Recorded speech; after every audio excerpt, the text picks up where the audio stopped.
It was a cold, snowy winter day when I first stumbled upon it. I had no idea such a place existed.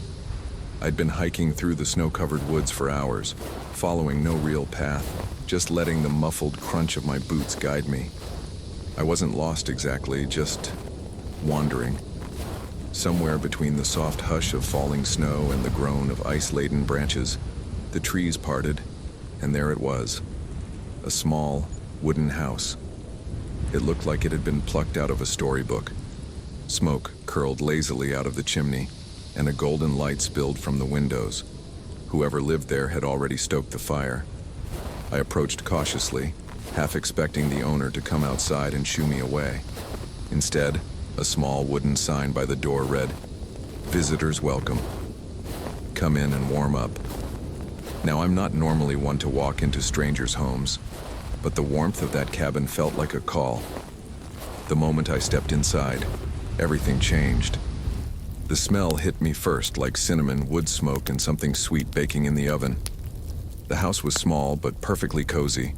A fire crackled in the hearth, and a big chair, draped in blankets, seemed to be waiting for someone to sit in it. Books lined the walls.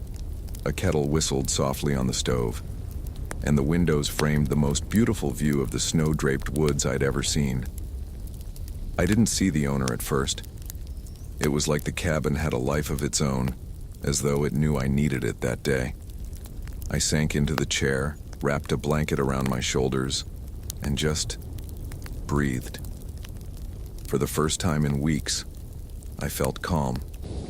Time passed strangely there. I watched the snow continue to fall outside, the light shifting as the sun dipped lower behind the trees. The tea on the table, placed there as if by magic, was warm, sweet, and exactly what I needed. Hours? Minutes? I don't know how long I stayed, but when I finally got up to leave, I noticed a small note on the table.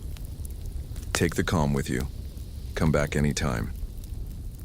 I never saw who left it. I've tried to find that house again a dozen times since that day. I followed the same paths and wandered the same woods, but it's like it disappeared into the snow. Sometimes I think it was a dream. But on cold, quiet nights, I still feel the warmth of that fire and smell the cinnamon in the air. Maybe the cabin's still out there, waiting for someone else who needs a quiet place to rest.